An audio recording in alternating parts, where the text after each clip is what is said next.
G'day, and a massive welcome to you for joining us on this deep dive.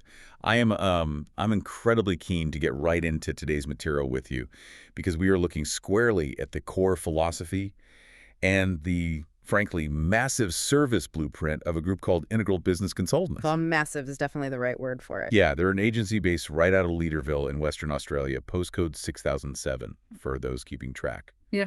The mission for our deep dive today is to really deconstruct how a comprehensive one-stop shop consultancy goes about tackling the absolutely daunting task of scaling a business. It's a huge undertaking. It is, Yeah. and we want to extract some actionable wisdom that you can actually apply to your own professional life. Yeah, it's a highly detailed stack of sources we have in front of us today. When you first glance at the material provided, it essentially looks like a comprehensive catalog of services. It's a big list.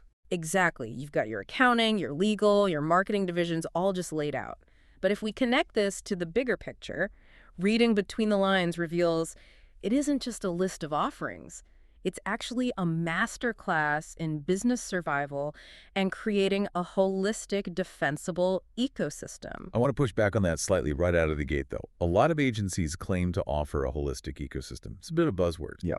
So what does this actually mean in practice?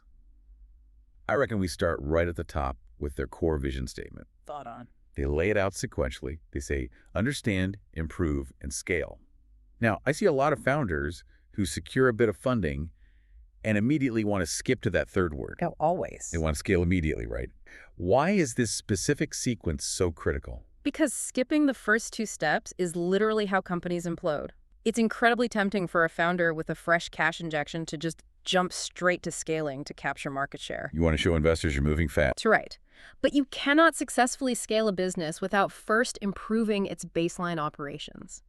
If you scale a broken, inefficient system, you don't get a market leader. What do you get? You just get a much larger, exponentially more expensive broken system. Right. The burn rate just goes totally out of control. And taking it one step further back, you can't improve anything without a foundational, brutally honest understanding of its current state. So it's essentially a total rejection of that classic Silicon Valley move fast and break things mentality. You have to understand the ground you're building on, do the hard yakka to improve it, Yeah. and only then can you safely scale up. Exactly. It's deliberate, sustainable growth. And that sequential logic flows perfectly into the framework they use to actually achieve that vision. They dedicate themselves to showing clients what they call the 5 pillars of business success. Okay, let's unpack this. The 5 pillars, as they outline them, are people, planning, process, product, and profit. Now, you hear these buzzwords thrown around in corporate seminars constantly. Is there actual substance here, or is it just clever alliteration? Yeah, nah, there is real substance, and it lies in how they interact. They represent a very fragile, interconnected ecosystem where every single pillar relies entirely on the others to function. So, Let's look at the relationship between them. For instance, you could have an absolutely brilliant product, arguably the best in your sector, but if your process is unreliable, the business will ultimately fail.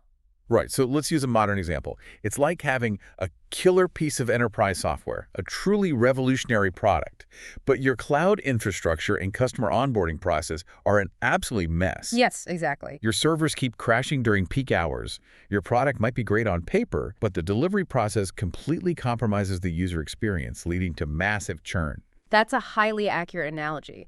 The end user doesn't care how good the code is if they can't log in.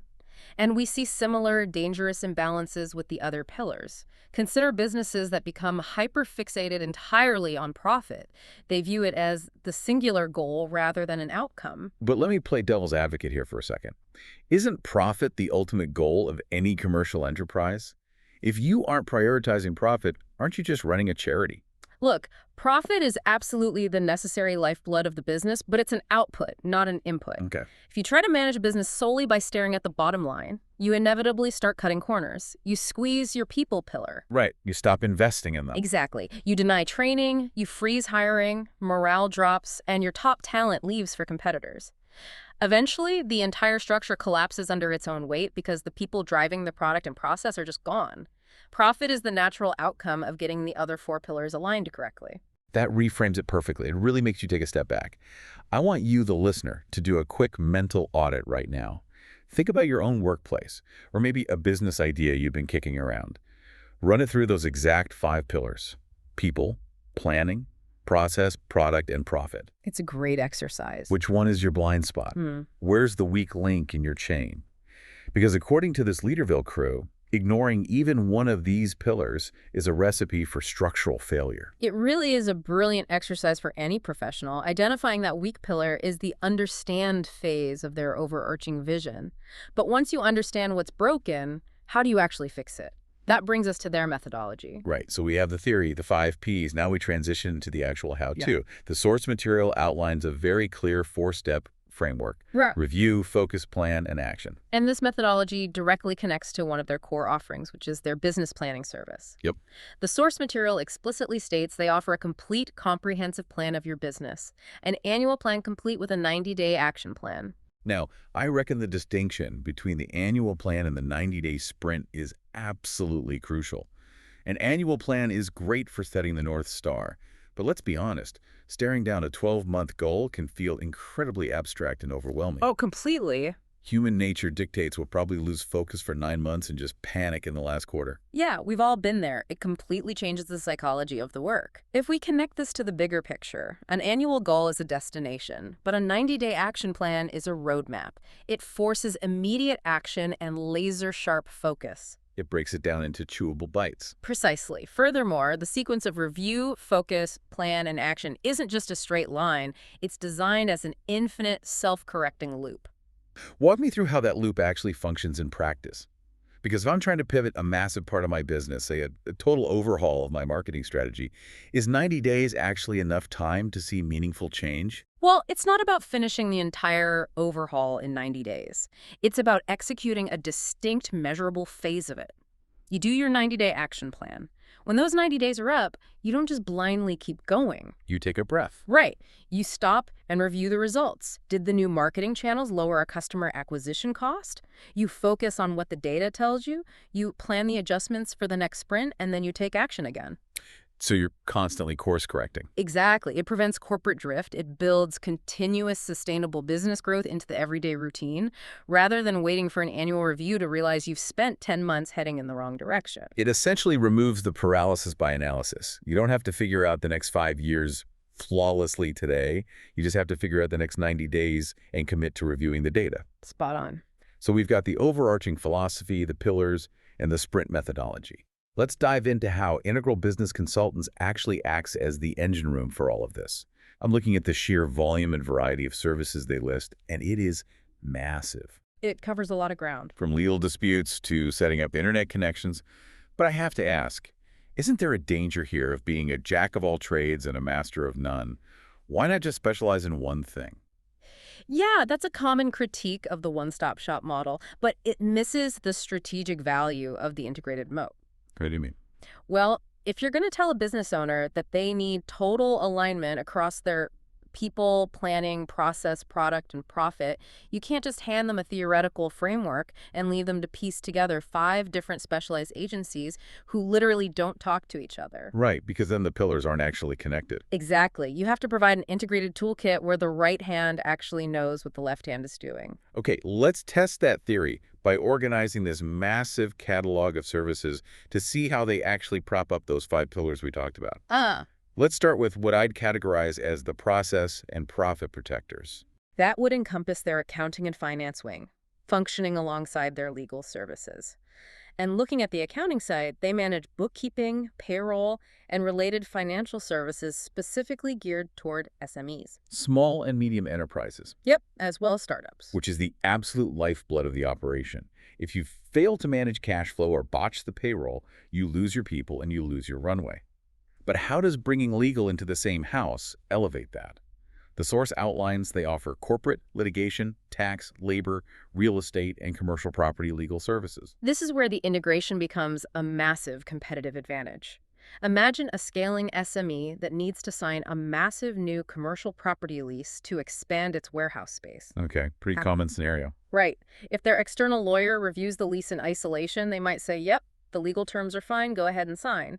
But because Integral houses legal and accounting under the same roof, their tax specialists and accountants can simultaneously review how that specific lease structure impacts the company's 90-day cash flow sprint and their annual tax liabilities. Ah, I see. So it's not just legally sound, it's financially viable for the current sprint. Exactly. It builds an absolute fortress around a business's revenue and operations. A single misunderstood commercial property lease or a labor dispute can sink an SME overnight. By integrating this, they ensure the foundations are bulletproof before the client tries to scale. All right, let's move on to the next category, the people champions. This covers their HR advice and recruitment services.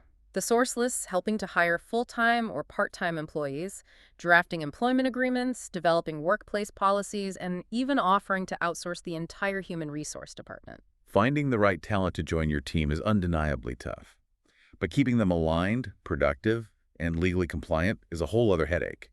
However, I imagine a lot of founders might feel hesitant about outsourcing their entire HR department. Sure. Doesn't that risk losing the internal company culture? It's a valid concern, but the material suggests they aren't just acting as a distant, faceless hiring mechanism.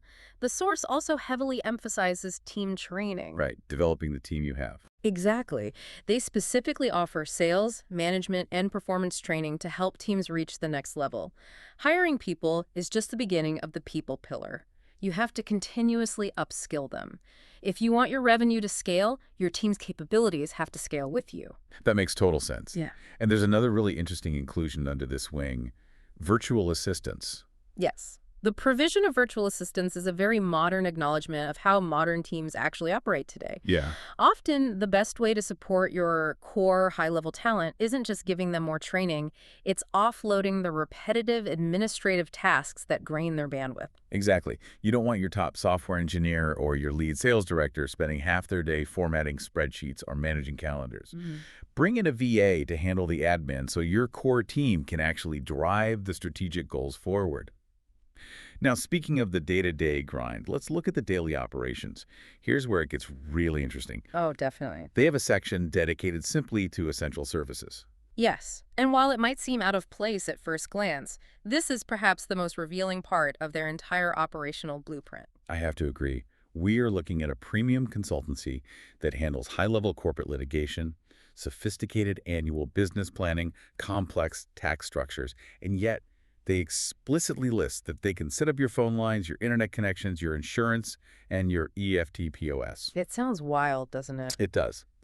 Now, just to clarify for our international listeners, EFT POS refers to the electronic payment terminals used to process credit and debit cards at the point of sale. Very common term here in Australia. But I have to push back here. Why on earth would a high-level strategic consultancy bother with the nitty-gritty of calling the internet provider or plugging in a payment terminal? Because they understand the reality of cognitive load on a business owner. This raises an important question. What actually stops a founder from executing their brilliant 90-day strategic plan? Usually it's not a lack of vision. No, it's operational friction. You mean the daily fires they have to put out? Exactly. It's about operational continuity. Think about it.